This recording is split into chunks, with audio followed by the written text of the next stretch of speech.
Hello everyone, कैसे हैं आप सब लोग। मैं हूं आंचल शर्मा, हाजिर हूं आज का नया वीडियो लेकर।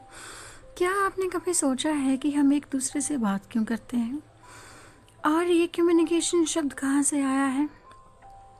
आज इस वीडियो में हम इंग्लिश कम्युनिकेशन की पूरी कहानी जानेंगे, इसका ओरिजिन से लेकर इसका एडवांस्ड टिप्स तक। तो चलिए शुरू करते हैं। तो सबसे पहले बात करते हैं इस वर्ड के जन्म की। कम्युनिकेशन शब्द कहाँ से आया था। ये शब्द एक लैटिन भाषा का शब्द है जिसका मतलब कम्युनिकेट या कम्युनिकेयर या कम्युनिको से बना है। इसका असली मतलब होता है कुछ भी शेयर करना, मतलब कुछ भी साझा करना। इसका अर्थ है अपने विचारों मतलब थॉट्स, इंफॉर्मेशन, जानकारी और अपनी फीलिंग्स को मतलब अपनी भावनाओं को दूसरों तक इस तरह पहुंचाना कि दोनों तरफ से एक ही समझ मतलब कॉमन अंडरस्टैंडिंग बननी चाहिए। जब हम यही काम इंग्लिश भाषा में करते हैं तो हम इसे इंग्लिश कम्युनिकेशन कहते हैं।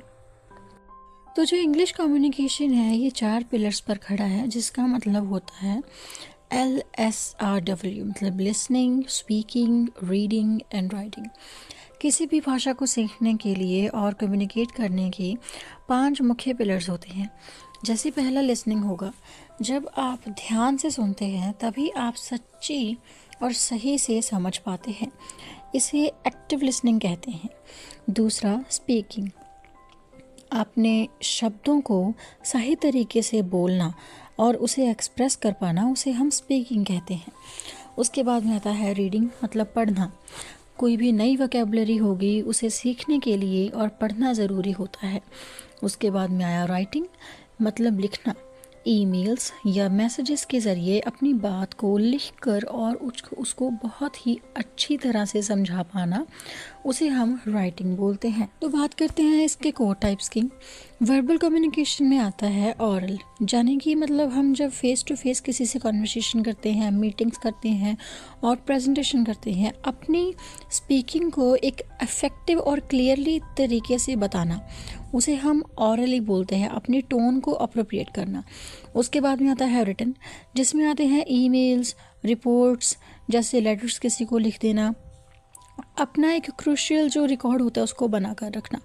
उसके बाद में आता है नॉन वर्बल कम्युनिकेशन। इसमें आएगा बॉडी लैंग्वेज, जैसे आपके बैठने का ढंग क्या है, आपके हाथों के इशारे कहाँ पर जा रहे हैं, कैसे जा रहे हैं, आपका पोस्चर क्या है, आपका गेस्चर क्या है, आपकी मूवमेंट क्या है। उसके बाद में आता है फेशियल एक्सप्रेशन, आपकी स्माइल या आपका गुस्सा। जैसे आप बहुत ज़्यादा खुश हैं तो आपके फेस पर दिखता है। उसके बाद में आप बहुत ज़्यादा गुस्सा है तो आपके फेस पर वो भी दिखता है। आपका जो हम बोलते हैं कि आई कांटेक्ट जो है वो अच्छा होना चाहिए, दूसरे की तरफ बिल्कुल सीधा होना चाहिए। ये भी फेशियल एक्सप्रेशन जो है कम्युनिकेशन में आते हैं।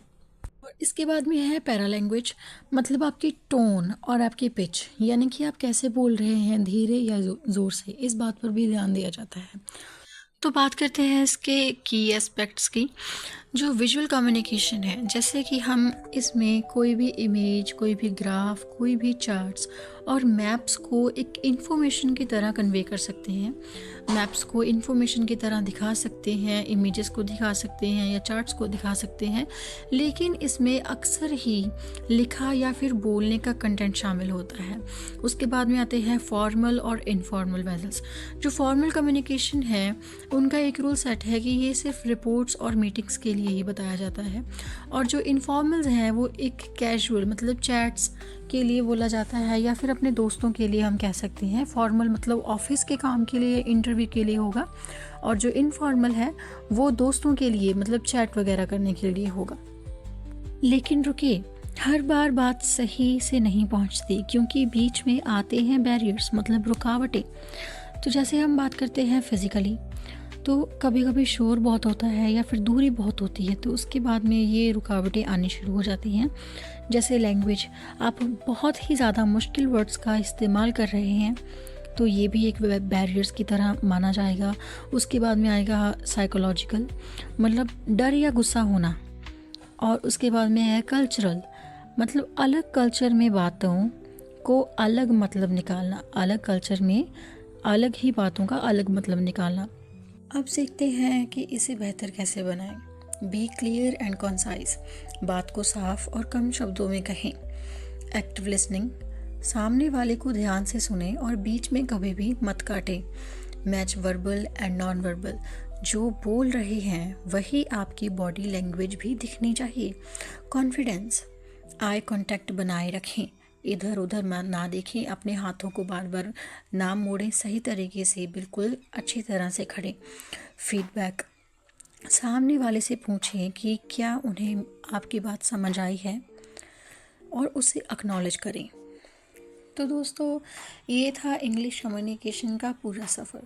इन टिप्स को अप्लाई करें और देखिए आपकी पर्सनैलिटी कैसे बदलती है। अगर वीडियो पसंद आया तो लाइक करें, शेयर करें और सब्सक्राइब ज़रूर करें।